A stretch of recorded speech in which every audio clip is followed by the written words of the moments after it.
What's up, beautiful people? What's happening? What's happening? What's happening? Y'all know how we do.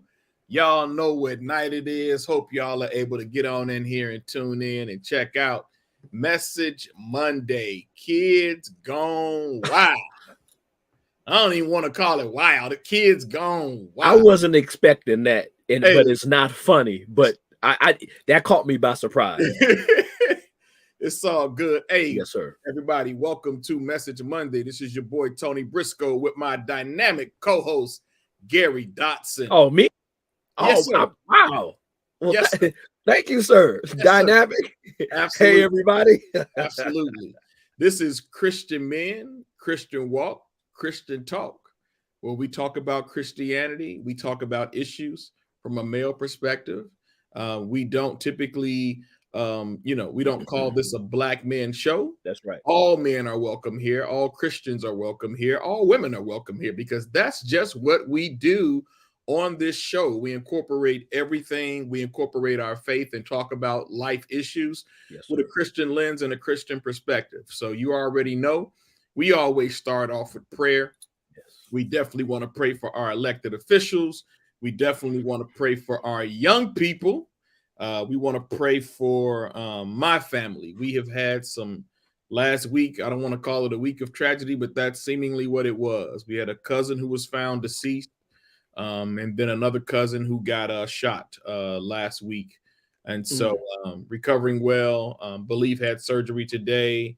Bullet went clear through leg and then shot in the stomach that impacted his kidneys. So, this is this is not in the city. This is in the suburbs. So whether you're in the city or the burbs, no safe places, bro. There's no safe place, and evil is evil, and evil will continue to do evil things. So, God, we continue to ask for your grace and your mercy as we call upon the name of thy Son who sacrificed it all for us. These are the core tenets of our beliefs, including the Bible being the inerrant word of God. Not what man has made it, but what thou has intended it to be for us through inspiration by those who you use to scribe the pages of the scriptures, God. So we thank you. Be with us on this night as we dig into some things that may upset some folks and we may upset each other, but that's my brother. It's what we do. We make each other better. We are iron, sharpening iron, not pillows, fluffing pillows. Bless the saints in Jesus' name. Amen. Amen. Hey, so thank y'all for tuning in. Y'all, please share the broadcast. I do have something that I want to read extensively tonight. Come on. I don't know if you picked up a Crusader on Sunday. The Crusader is on the kiosk right outside. Oh, I did not. There's an article in there. Look this brother up because he's got a site too. I reached out to him on LinkedIn after reading this article. Pomp, but no power. Easter in the Black Church by John W. Fountain. Looking it up right now. So there's a massive discussion on Facebook last week. It's amazing how some posts can get you 80 to 85 to 100 comments. Post was not made by me. It was made by a good friend of mine. I love Antoine Belmer like a brother. We've gotten to know each other the past few years. He's a fellow artist on the scene. He's an author as well, and he's a photographer as well. And so we always trade secrets. And early on, I learned things from him when I started getting into photography on the poetry scene. So appreciate him. But he did put a post up that talked about somebody who had a shirt on that we left the church, not God. I'm paraphrasing it. I think I showed you the image of it. But it gets into this discussion of, do we need to be in the house of God in order to have a relationship with the Lord? And that spawned a lot of comments, a lot of conversation.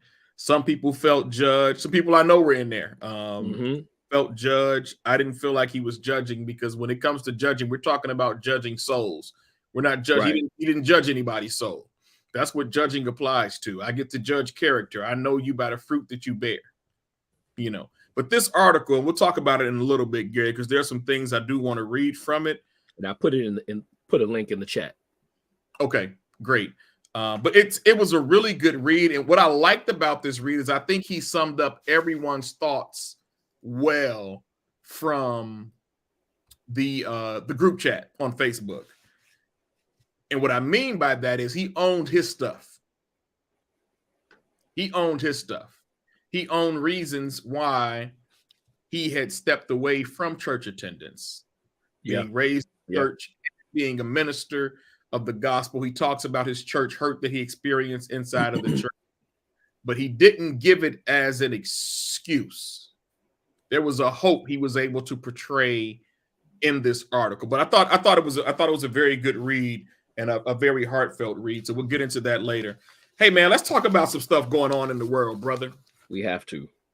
We have the Attorney General's Office of the United States, who has just swooped in on, I guess, some Chinese agents kind of operating a secret jail or something. Jail. Yeah, to spy on Chinese dissidents. I thought that was interesting. But that's major. We know that China is one of, I wouldn't say they're the most oppressive when it comes to Christianity amongst their people, but they are one of the most controlling. They're in the top 10, no doubt. North Korea, year in, year out, they tend to be number one. North Korea is number one. I'm surprised I'm surprised that Asia is taking that number one rank and not Africa. That's pretty interesting. That's pretty interesting. But nonetheless, America has issues. Our defenses are down, and it's because we are open border. And when I say open border, I'm not talking about illegal immigrants. I'm talking about America's up for sale, and it's been up for sale for a long time. That probably predates the Louisiana Purchase. So, No doubt. America's been up for sale for a long time in either getting land back or giving land away. And so I always think about our national security, especially being in the cybersecurity arena now and learning and growing in that field.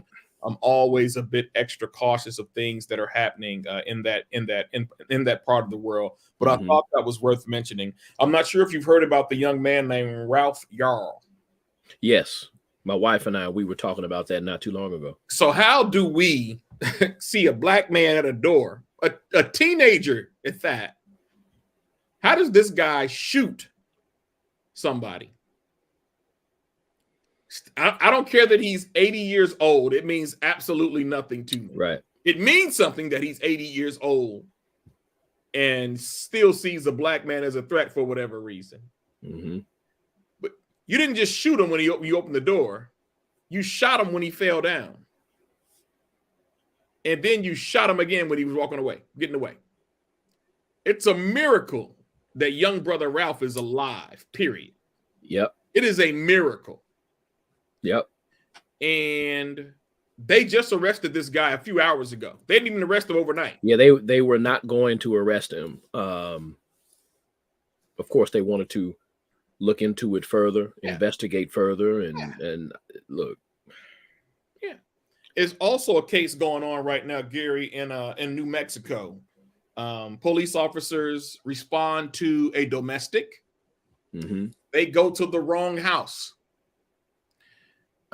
Whoever was in the house, somebody's banging loud on your door in the middle of the night. Yeah, you probably gonna come with your heat to the door. I'm grabbing my pistol. Opens the door, they see the gun in his hand and murder him right there in his own house. They have the wrong house, bro.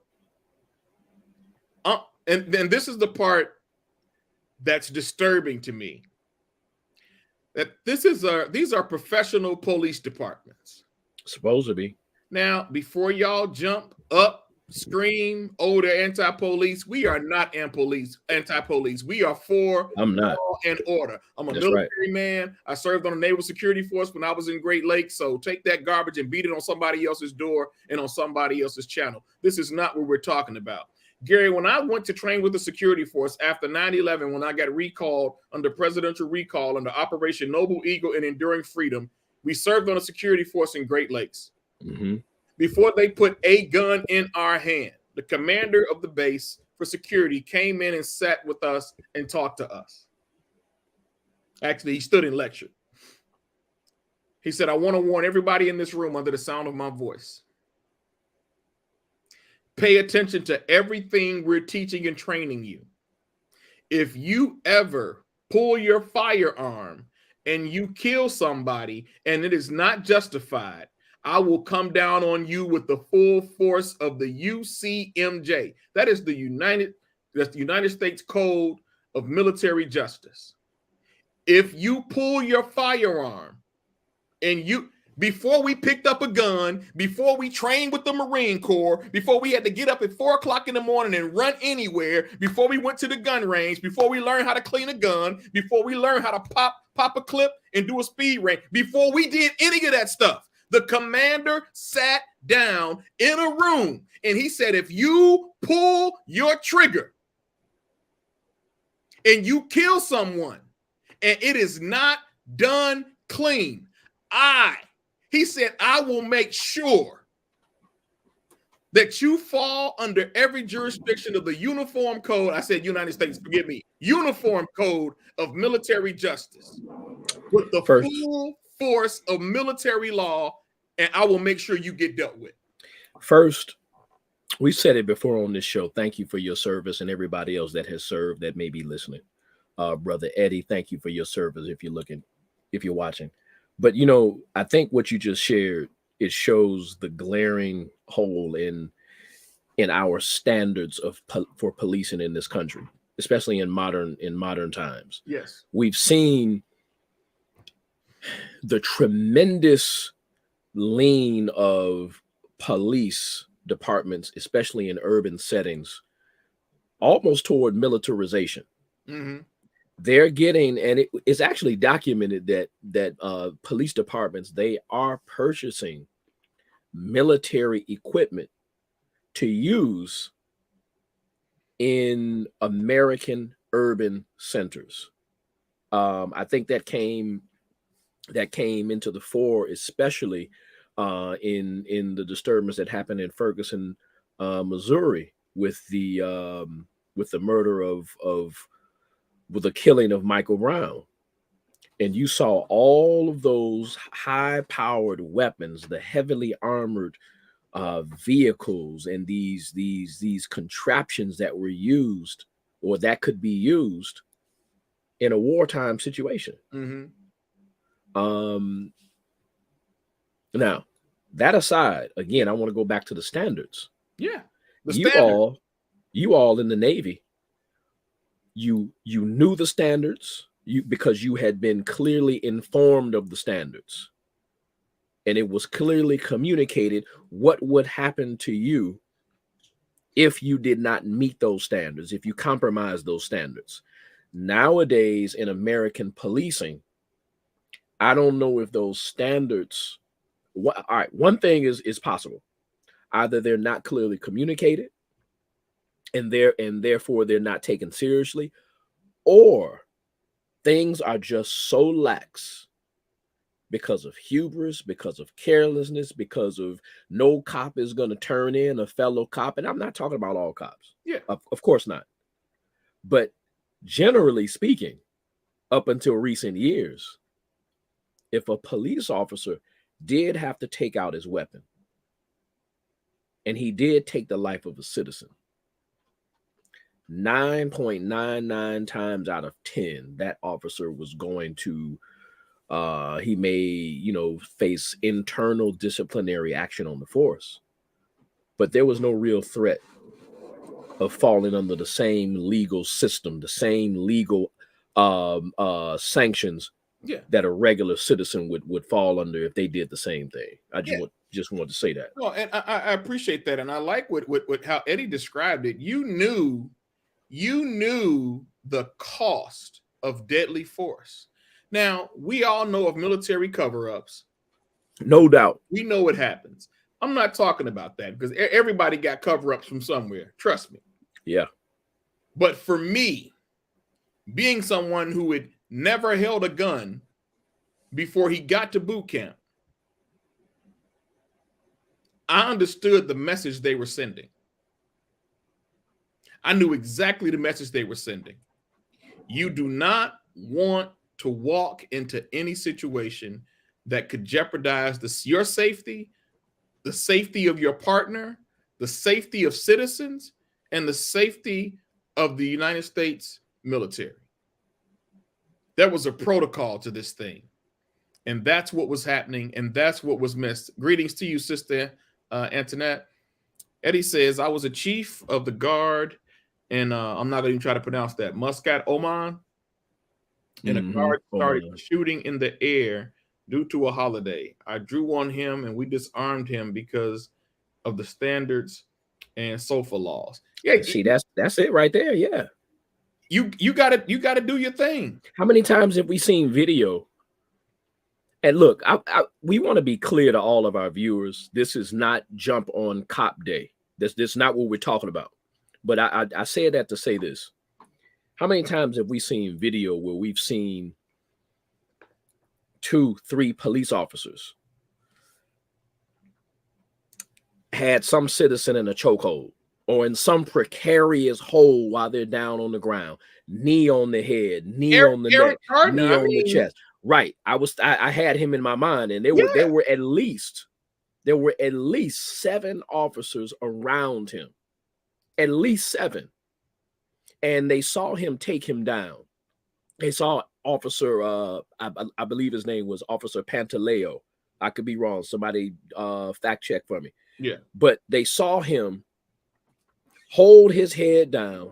No, they were holding his head down, but he had him in a chokehold, a hold that had already been made illegal to use by NYPD. But he used that. But my point is, you had all of those officers and they did not intervene and at least say, that's enough. But like what Brother Eddie just shared, this brother, a fellow soldier, discharging his weapon, Eddie had to do his duty and disarm this man. Why didn't the officers step in and say, listen, you're relieved.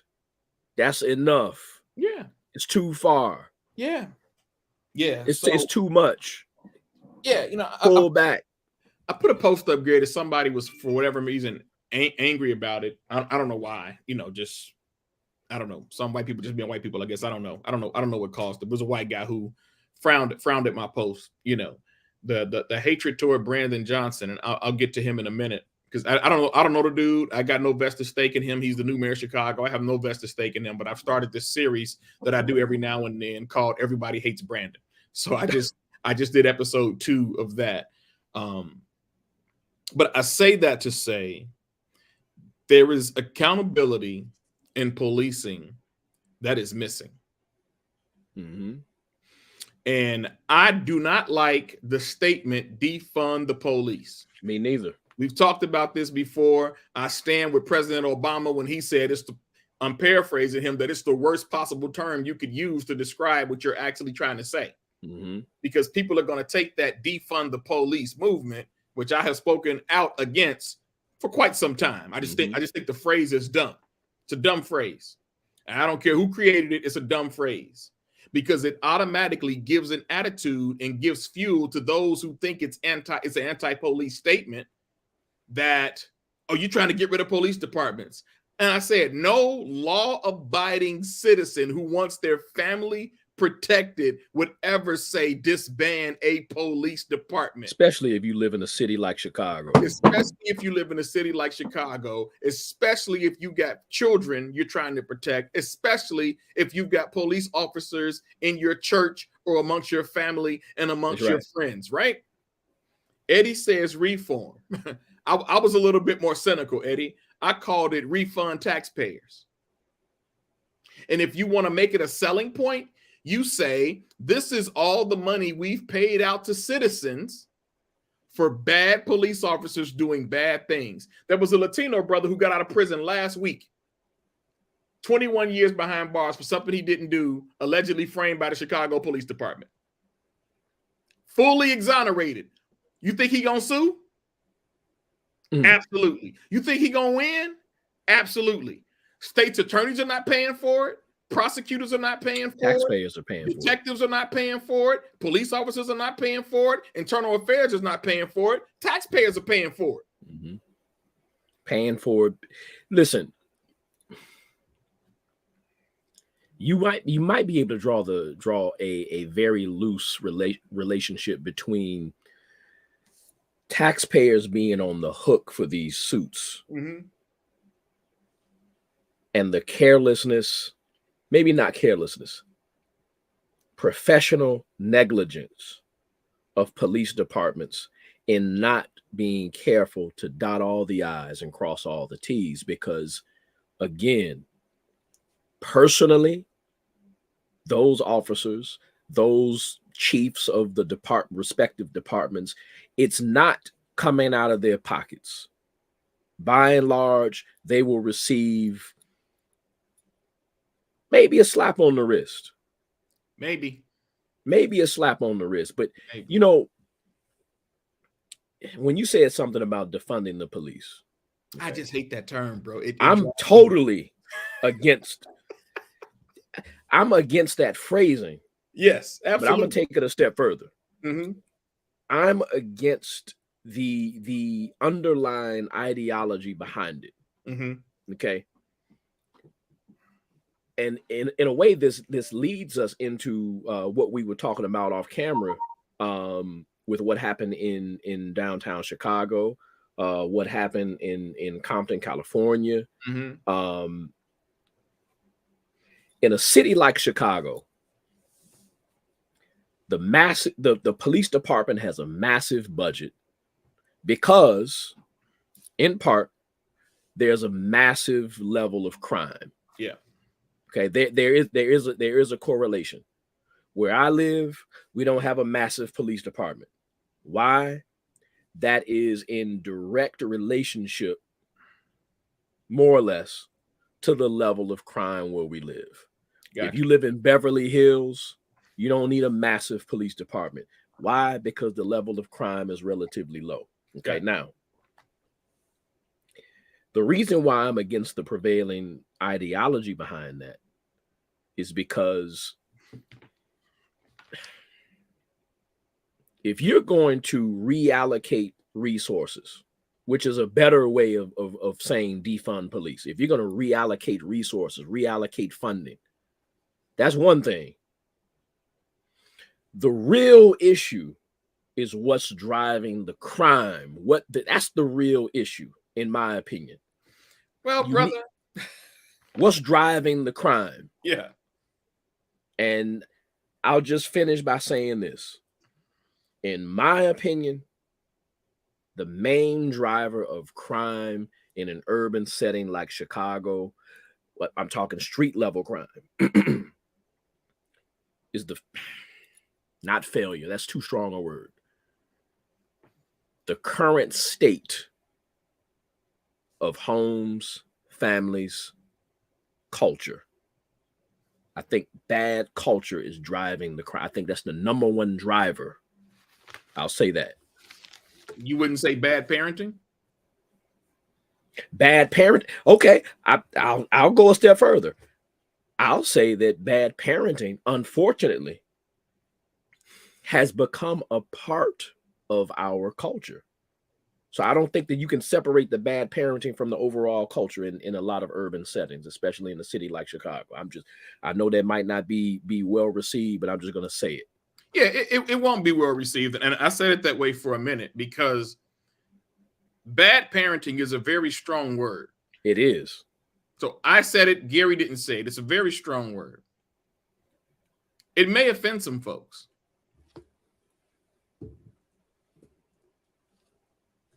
I would add to that, bad parenting is a sign of not knowing how to parent better. I agree. I would like to believe a majority of what's considered bad parenting is uninformed parenting. When you have babies, having babies, raising babies, who are having babies,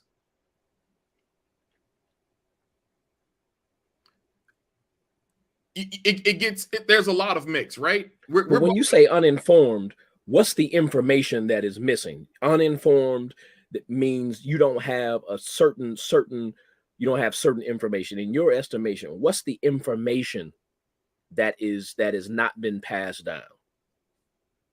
Eddie says, include that too efficient parenting better word. Some people can only do what they were shown. And that's exactly what I mean.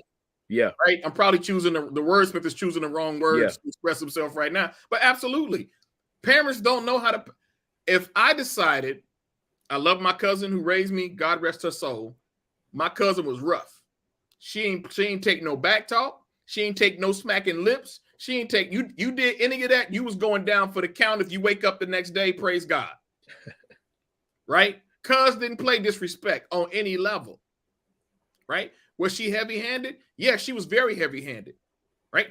I don't believe in being heavy-handed. You and I have talked about this on several occasions, bro.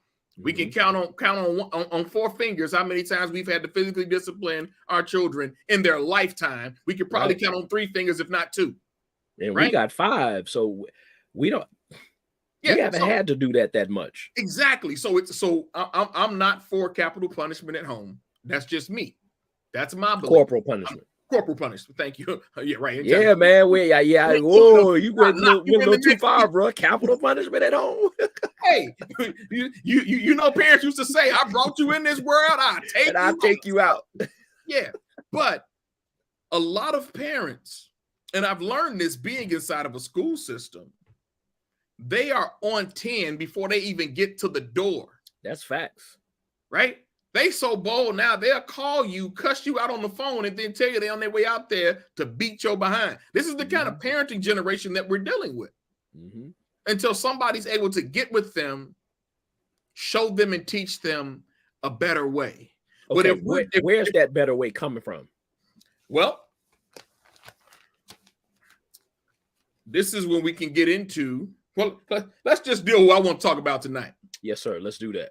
Now, I heard other states have this issue too with all this coordination of young people online, and you know, I know about Chicago. Where else? Compton, California. So Compton went through the same thing, right? All right, let's just call this Kids Gone Wild. Yeah. The words out of the mouths are our kids don't have enough to do, and I'm calling BS on that. Absolutely. If you don't have anything better to do,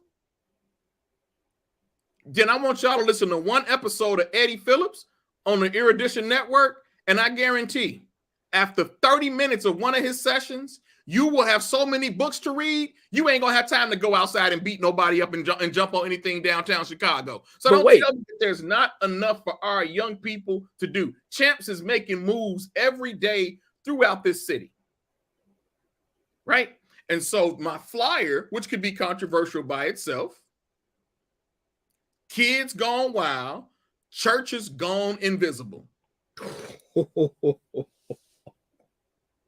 So let's look at this from a Christian lens. That's good, bro. Kids Gone Wild, Church Gone Invisible. You know what? There's a connection. There's a connection to the article that you shared that you shared a minute ago. What was the name of it? I still have it up. It's called Pomp But No Power.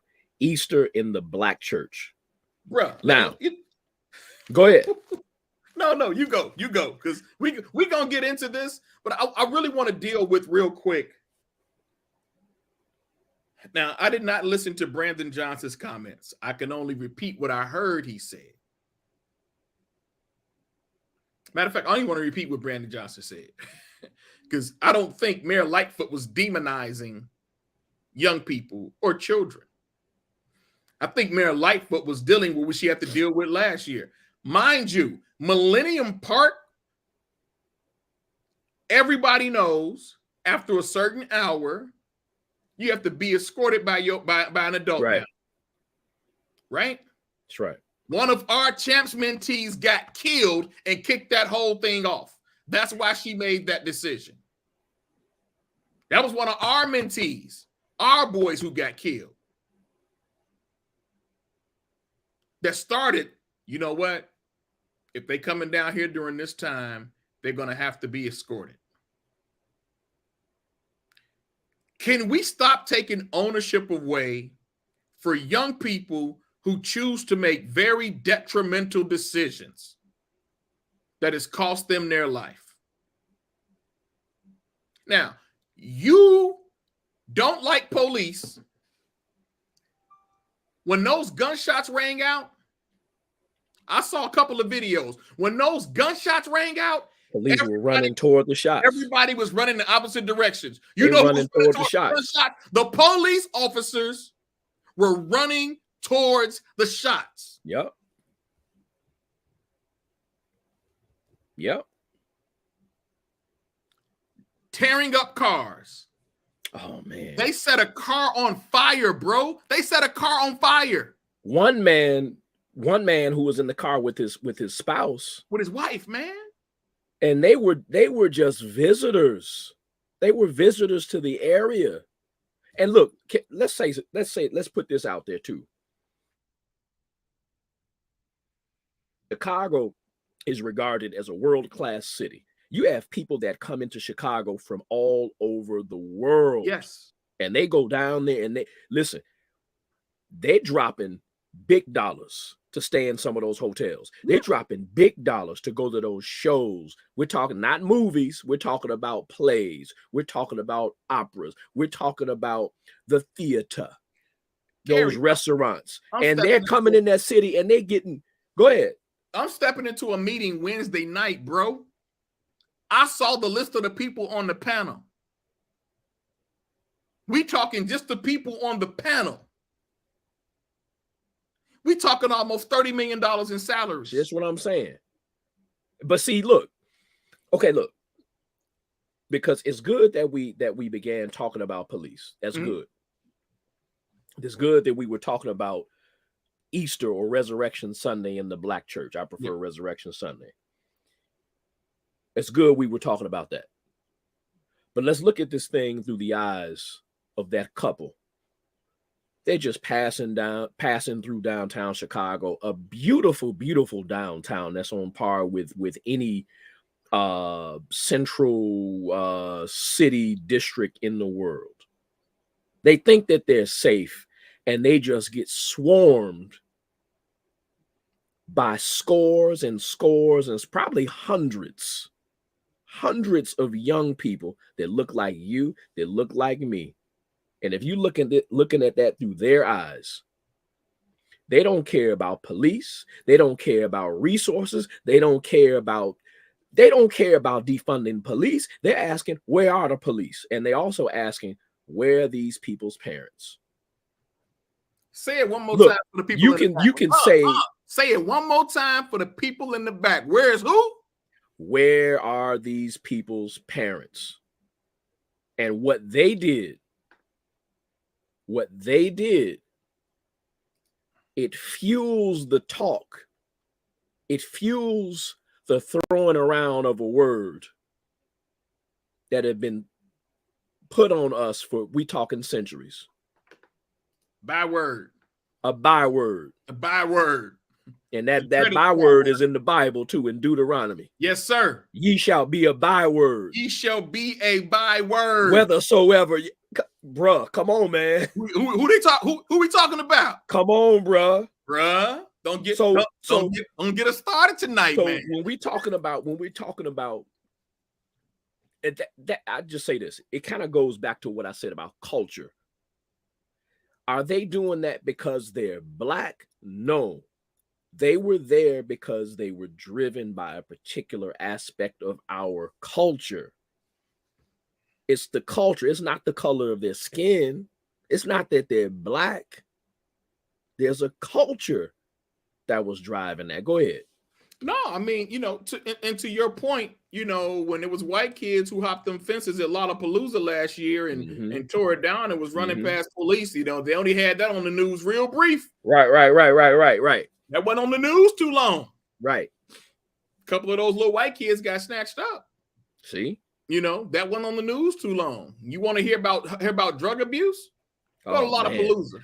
You'll see a whole lot of young anything you want at Lollapalooza. And they're not doing anything to stop them. Did you hear what they were doing when you mentioned drugs? What they would do, they would bury the drugs in the ground. Mm-hmm.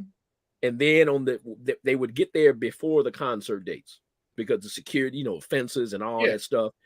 And they would bury that stuff in the hopes of digging it up on the day of the concert and Wow. getting high in the concert. Wow. Yeah. Yeah. So it's, I mean, It's crazy. it's craziness, but I think there's a level of accountability. When we say that there's nothing for our young people to do, I'm not in the age to buy it anymore, bro. No, man. Because at No. 7 o'clock at night, yeah, you probably don't need to be like, I was able to go downtown. We went downtown in groups. Mostly it was 8 of us. But this was the folks in church I grew up with. See, that's and what I'm you knew saying. better. Don't let anybody see you acting a fool. Totally different culture. Totally different culture. Completely different culture. Right? Whether you were riding a bus or anything. Completely different culture. I never knew when I was gonna run into Uncle Ron on the bus. He would be cussing on the bus. It would have been over. Yes, sir. Yes, sir. But I watch these kids get on top of a Milwaukee bus. I watch them jumping up and down, tearing a car. I mean, setting cars on fire. It was just some of the worst things. Did you see that they also, it's alleged that some of them tried to force their way into the art institute? Oh, I saw it. Listen. Go ahead with that comment from Sister Martin. She just said it's sad. It didn't make any sense. And it's all so much in the upbringing of our children. You can be the best mother and father, and people are going to do what they want to do, period. The church is praying. Anoint your children. Absolutely. Yeah, I'm in complete agreement with you.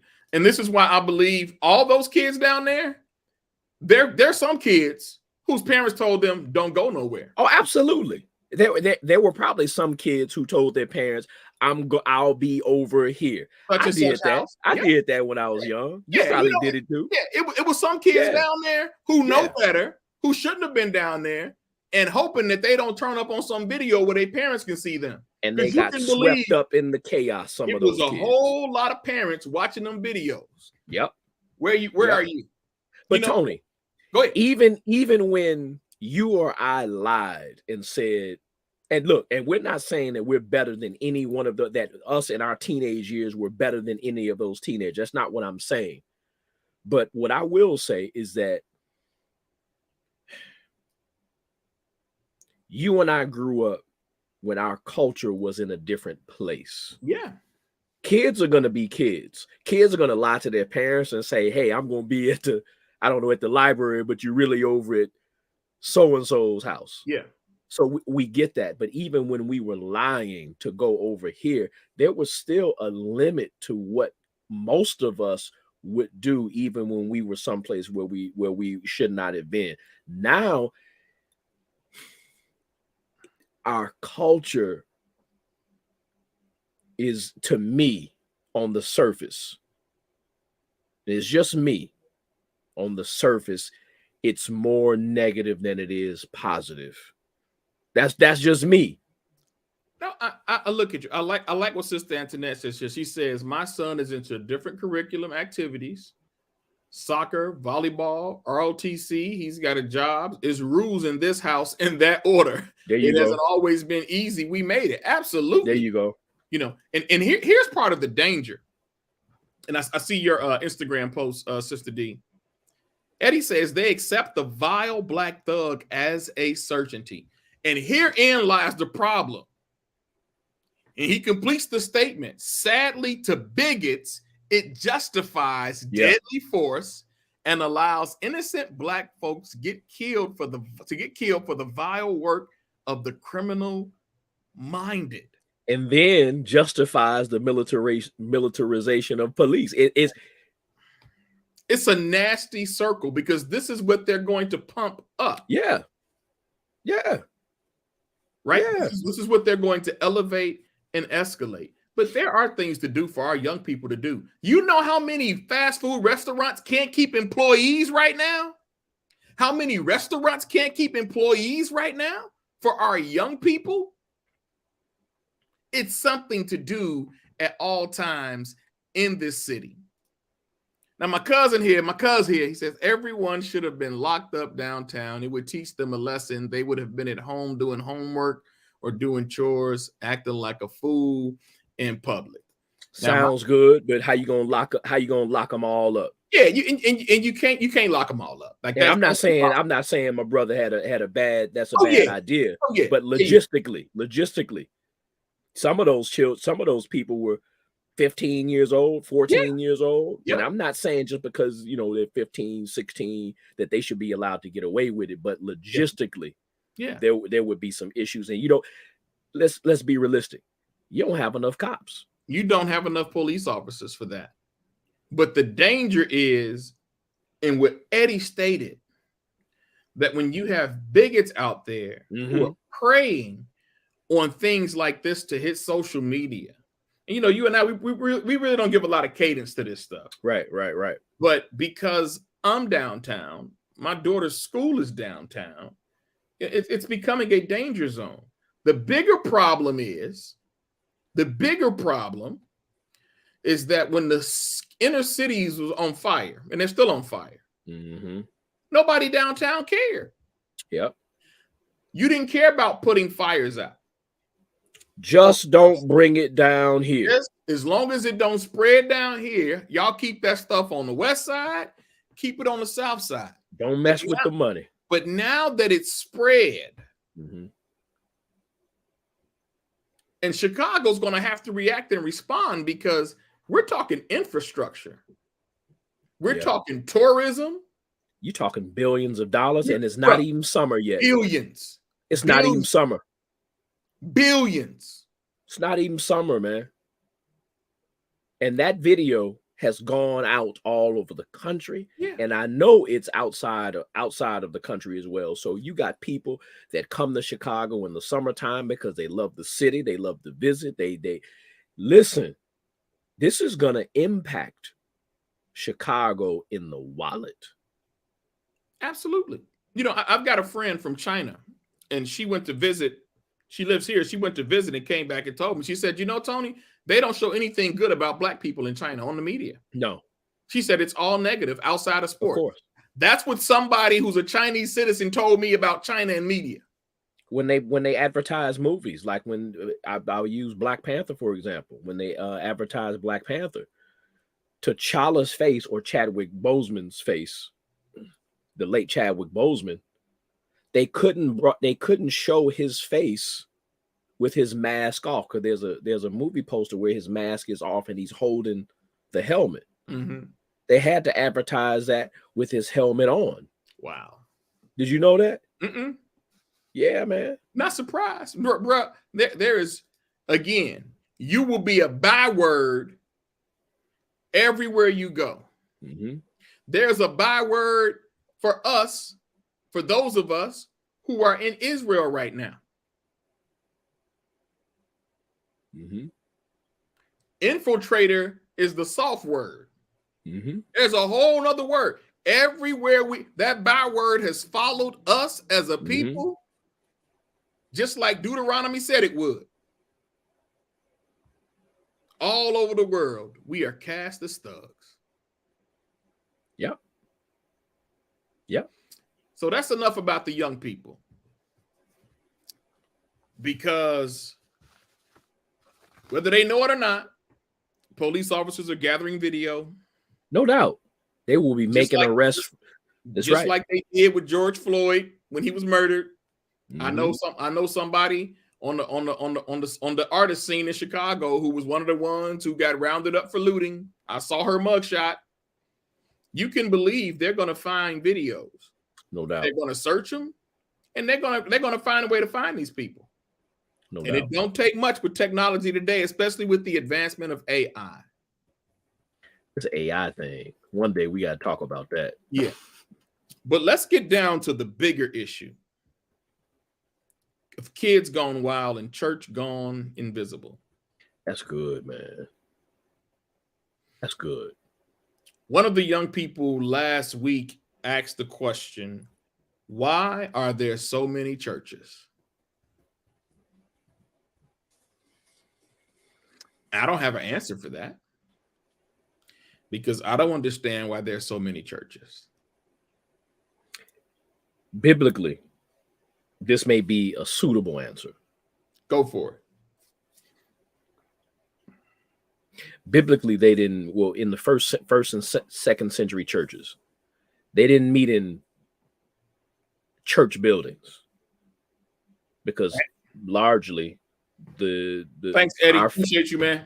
Mm-hmm, our faith was against the law. So they met in homes, they met in forests, they met in caves, they met out in the countryside, they met underground in the catacombs, wherever they could meet in secret for a long time. Which is essentially church.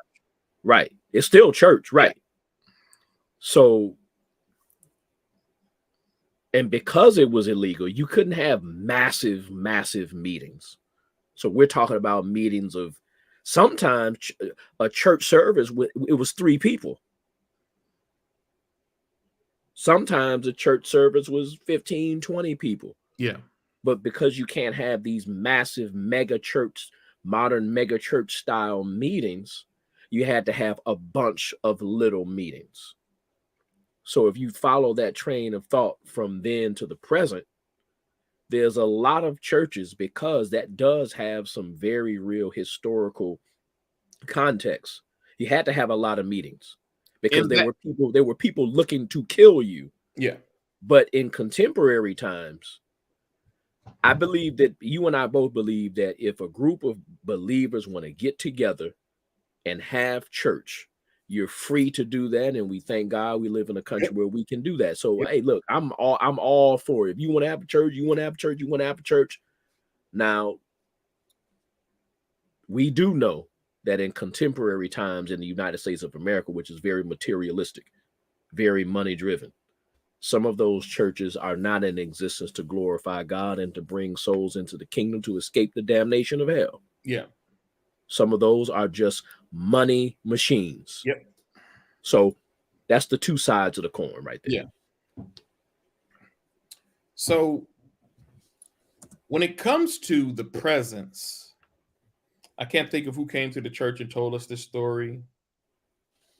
I don't know if it was Dr. David from David Daniels. Not David Daniels. No, I forget the brother who came to minister one night to us during a ministers meeting. David Hollis. No. He's a white missionary man. He's in Inglewood. But regardless, they talked about the difference between who's present in the community and who's not.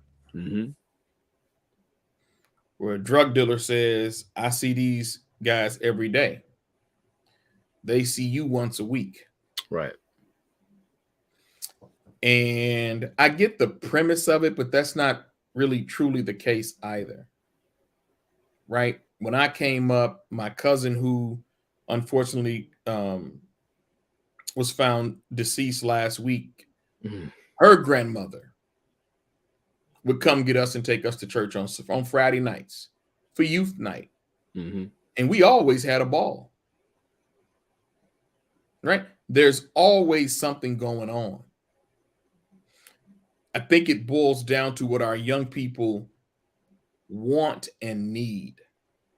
But in terms of the church, and when I say invisible, it's not to deflate or minimize the power and the work of the church. That's not what I'm saying at all. I'm a minister of the gospel. Right? I love the church. I live this faith every day. Not in perfection, but in excellence.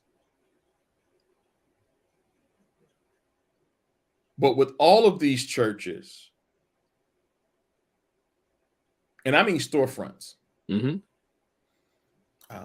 even near our church, we got one on the other side of our church. Yeah. We got 2 right back to back behind each other. You know, it's like with that, we can walk 1 block. 6 churches just around ours within walking distance. Yes, when we can walk 1 block, it hit like 6 churches. Yeah. It does go to say, and we'd have to do a really deep dive on this. I think we will one Monday, get into this because I don't knock storefront churches. Me neither. One, some of those storefront churches got a more powerful message than some of these mega churches. Absolutely. And two, every mega church was a storefront church before it became a mega church. So, we don't knock that influence, but it is to say, why aren't our communities transforming? Tony, you already said it. You already said it. It's a word. It's a 5-letter word.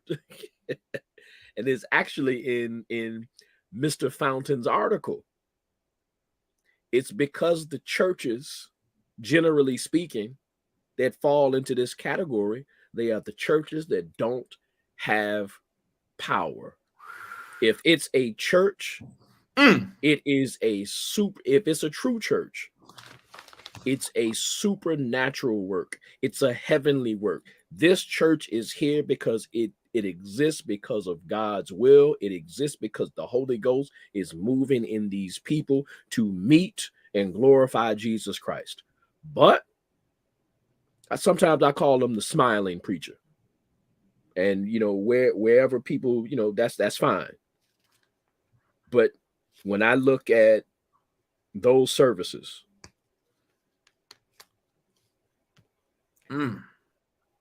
there's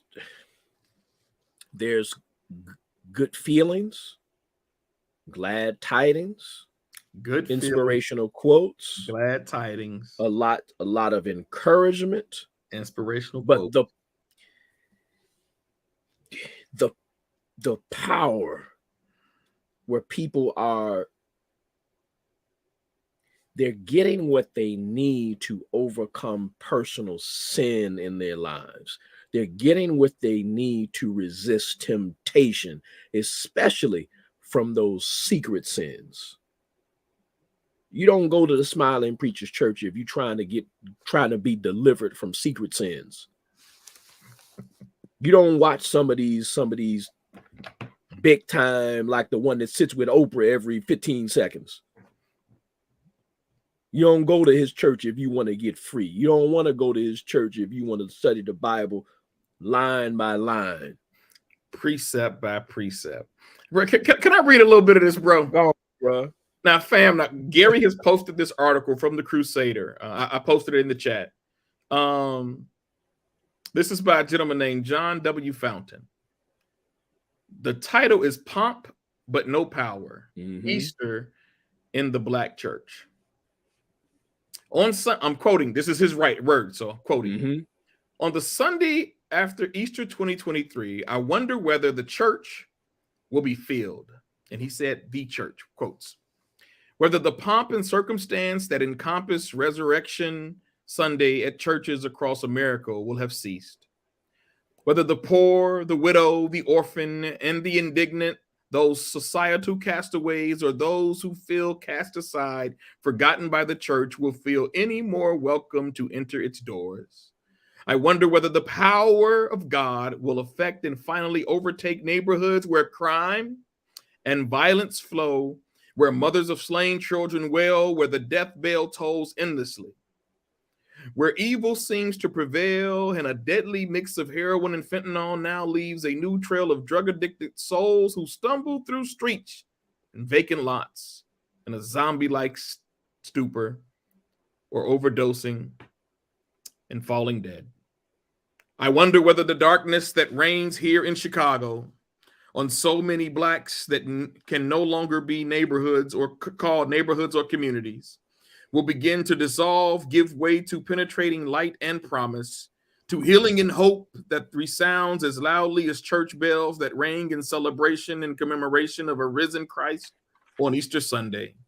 Or on the Sunday after Easter, will the spirit of Easter die, languish like a dream deferred, amount to little more than impassioned but empty words spoken amid an atmosphere of good feelings on a religious holiday filled with piety, ritual, and emotion that comes once a year, then vanishes like good intentions that never materialize. like a vapor. Mm. I'll skip down. Incapacitated on Easter Sunday by my angst and also my love for yet my disappointment in the church, but my belief in the transforming power of God through his son, Jesus Christ. Also, once upon a time, my belief in the church as change agent, and yet its disconnection from poor Black communities that languish somewhere between desolation and death. My relationship with the institutional church is complicated. I have 1 foot in and 1 foot out, having joined the church. I love less than a year ago, but finding myself currently in a state of limbo. It's not the church, but me. It is the juxtaposition of the supposed light of the churches that dot the urban landscape, particularly in places that are darkest. Places where systemic issues help form potpourri of endemic poverty and socioeconomic and mental health chains from which can be no escaping without supernatural intervention that begins a radical re-education, restoration, and redemptive plan to remedy what ails us as a people. We must save ourselves from this swindling sea that generations now drown in. And we must rely upon the faith of our ancestors and our spirit angels who were sustained through bitter African captivity and the cruel Middle Passage, who were raised from chattel slavery, from lynching and Jim Crow brutality, and who remain deeply rooted in our soul's song to the Creator, an irrepressible, unfailing hope and faith in God. I'll read this last piece. In the belief of our collective power and community, in the church as organism rather than the church as distilled, even classes, an aloof organization, in the inevitability over time to achieve social uplift, even in America, in an America that hates us, to be resurrected. That's the message of Easter I believe in, even as our people perish and far too many of our neighborhoods crumble. Even as churches bling, the awe-inspired choir sings, and once a year we do this religious thing. But what about Christ's resurrection power on the other 364 days of the year? What about tomorrow, next Sunday? Or will it lie dormant until next year? This brother's words were so profound. And it brings to light, are we doing enough? And in some regard, it's easy for folks to say no. Even me. But I dare not say no when I looked up on Easter, our worship service on Easter, and saw one of the young brothers who I've taught get up and give his life to the Lord. On the day of ministry, when we saw families coming down the aisles to give their lives to the Lord. When we see the young men who get to do Bible study and then play ball Friday after Friday, just to come to a place of safety where they can play ball without any strings attached to it. Right. I know that there are churches out there that are putting in work. I know that BAM, I know that Champs, I know that I Am a Gentleman, I know that the Obama Foundation, there are organizations who are doing plenty for young kids in this city. Scandals get the attention, bro. Scandals get the attention. But I believe in the power that God has called us to. That's right. And both of our journeys right now has us in school systems. And though I don't work directly with the kids in the schools like I used to, I have often thought about stepping away from my position and going to work at a building. That would cut my salary by $70,000. Man. You'd be a bright light, though, brother. But the bright light has to always be the big picture, bro. You know what I'm saying? And the bright light. These are the things that I believe Christian men wrestle with when we have hearts for young people. And to go along with what you said, your face is never going to be on the news for something good. So the question is, the church doing enough? The church does its best work when the left hand doesn't know what the right hand is doing. Its best work. Yeah. My face is never going to be on the news. You know, I'm glad you said that. I can't remember what I was doing. I was working on something. This happened just like Thursday, I think, of last week. I was downstairs working on something. Dee was getting dinner together, and she said, "Hey, Gary, somebody's at the door for you." Somebody's at the door for me. So I went to the door. Mm-hmm. It was one of my students from, he's 21 now. So that was years ago. I'm an 8th grade teacher. Years ago. He came to my house, and everybody knows where I live. Kids come to my house all the time. Yeah. Well, not all the time, but frequently. I know what you're saying. So he rings the doorbell. And he wanted to tell me that he was getting married. And he brought his fiance to meet me. Who am I? I'm not anybody. And I'm just saying that to say that the work that you and I do, it's not going to be on the news. He said he wanted me to meet his fiance because of a lot of what he learned about being a man he got from me all those years ago. Come on, bro. And I'm not saying that.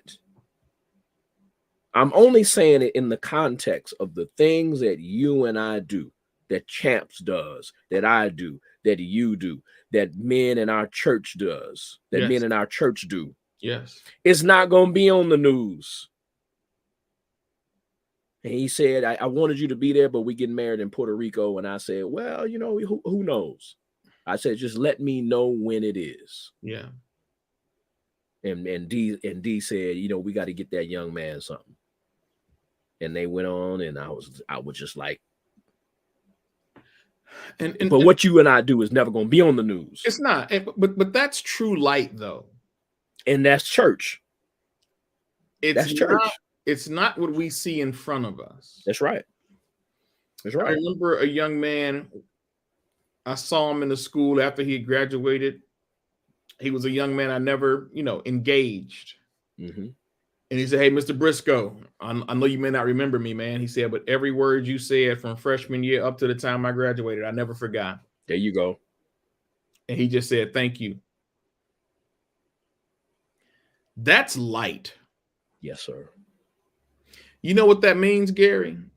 That's one less young person downtown wreaking havoc. That's one more person who knows how to have a strong marriage and not get divorced. See, this is how the church makes change in the lives of young people. That's right. And I know there are young people that we know who are living different lifestyles that are contrary to the scriptures. Yeah. But they keep coming to the house of God because the only thing we're showing them is love. And that's what's going to continue to win our young people. That's right. That's right. No matter what state. I know some killers, bro, who don't kill no more. And I mean straight up killers. They don't kill anymore. We all know some gangsters, bro. We all know some gangsters. Oh, yes, sir. Who live very different lives. One of the biggest, this dude was a gangster in grammar school and a bigger gangster in high school. When I found out that brother was pastoring the church, I was like, wait, hold up. What? Are you kidding me? There's the power. This dude is pastoring the church. That's the power of God. There's the power. See, look. And never did a day in jail. That's what I'm saying. See, some things that are going on in the community, they're always, see, you got to understand what the purpose of the church is. You have to understand from a biblical lens how this world is going to be. Some things are never going to go away until Christ is here reigning in person, which the Bible says he's going to do one day. So you're going to have some level of poverty. You're going to have some level of crime. You're going to have some level of hunger. He said the poor you'll always have with you. So some things are going to be here until he comes. Yep. To show the world, hey, you need me. You don't need a program. You don't need a government. You need me. I'm the solution. That's right. But until he does come, until he does, the work that you do, that's the work that has to continue. That's church work. It's outside the church walls. That's church work. Yeah. Salt and light, making a difference in the street. Yeah. Where you work. Yep. In your home. Yep. That's the church. That's the church power right there. That's the church power right there, bro. That's the church power. And that is where we have to always find hope. I think with the conversation that was on social media last week, I know some folks were upset. Some folks felt judged. And again, I don't think Antoine said anything that he didn't judge anybody's soul. His stance was, one, what the Bible says. That's right. But two, I know that people who have decided to stay away from church for whatever reason, unless they intentionally have a village, they find themselves lonely when they need help the most. And that can be for any of us, even going to a church.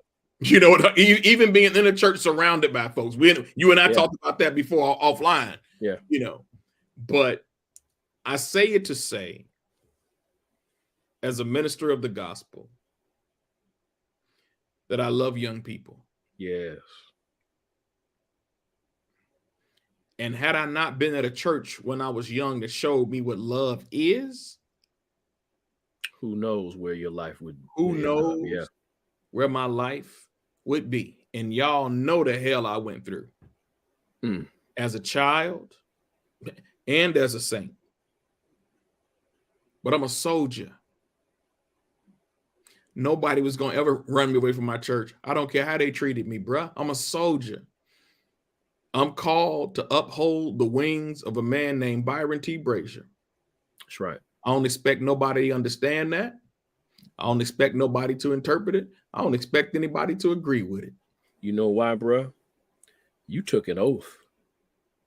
You took an oath, and the elders of the church laid their hands on you, just like they laid their hands on the first deacons in Acts chapter 3, 4, 5. It's the same thing. You took an oath before the whole congregation, just like the first century church did. They put their hands on them and they said, do this. They didn't have a choice at that point. Yeah. I hear what you're saying. Thank you, Sister Antoinette. Love you, sis. I know you're tired and got to get some rest. Brother Scott says, I've been trying to mentor the young boys I coach, and they definitely lack genuine love without wanting something from them. That's the problem, bro. Keep trying. You got to just hang in there. You have to. My protege, her name is Tanisha Broadway. Mm-hmm. I love me some Tanisha. She calls me Poppy. I feel like I had her. That's how much she means to me. I met her at Gary Comer, bro. I know how you feel. You know, that's the connection. When she had to go into the hospital, I walked in there. Her dad was sitting on one side. Her mom was on the other. You know, only love can do that. I know how you feel. So I'm in a place. I don't know what's next. I don't know what God is up to. But you know he's up to something. I just know he wants his son, when he finishes this course, to rest. And I'm going to do it. Please get you some rest, bro. I'm going to do it. Please. Folks, I hope that none of your relatives were out there. One that got killed, shot. But when you think about the energy for police officers, I want you to remember the scene I saw where everybody was running away. You had 3 officers who were running towards those gunshots. That's right. That's the call that they have on their life. That's right. I know there was a police shooting this weekend as well. I don't know the conditions around it, or I don't know what the issue was surrounding somebody who got killed. But we should pray for our police officers, like we should pray for our firefighters. People running out of buildings, they're running into buildings. We've lost 2 firefighters, two in 1 week. A couple of weeks ago in Chicago, 2 in 1 week, unheard of. But our law enforcement folks, yeah, we should hold them accountable when they're bad seeds, just like y'all hold church folks accountable when they're bad seeds. Yeah. You know, just like employees hold employees accountable when they're bad seeds. We should hold bad seeds accountable in any branch. That's right. It says in every house there's a vessel of honor and dishonor. You can expect somebody to be off. That's right. Because they're human. Because they're human. You know, Evangelist Leola Studley Bell, every Friday night in intercessory prayer, she made it a point that at some part of the service, law enforcement, firefighters, elected officials, they're gonna be prayed for, along with everybody else. But she recognized that they need prayer. We have sections, bro. We have strategic alignment, bro. That's right. Like, intercessors know the game. Intercessors know the game, baby. We got to pray for everybody. Y'all cover this. You cover this. You cover this. And at the end of the night, you cover everybody what they prayed and put it before the altar of the Lord. That's right. So, family, and we appreciate y'all. Love on young people. You may somebody know some young people who was out there. Y'all know them. They was your family members. Mm-hmm. They was your family members. Just like the young man, I did a poem on him who was caught trying to jimmy the ATM, and he got caught. He was one of the ones they caught because his face was all in the camera. You know, you trying to break into an ATM that's got a camera on it. Come on. I'm like, man. You know, their minds are not formed enough. That's true. They need guidance and they need direction. That's right. Pray for our young people, fam. Yes. Be encouraged. We're going to be talking about some pretty deep things in terms of ancient writings of scripture. Brother Dotson he's got a hold of something that he's been reading. But you know, we're going to dig into this people who are called the byword and who we are. I'm gonna get with Brother Eddie too. If you're watching, I'm gonna get with you. I've got a hold of some stuff. Yeah.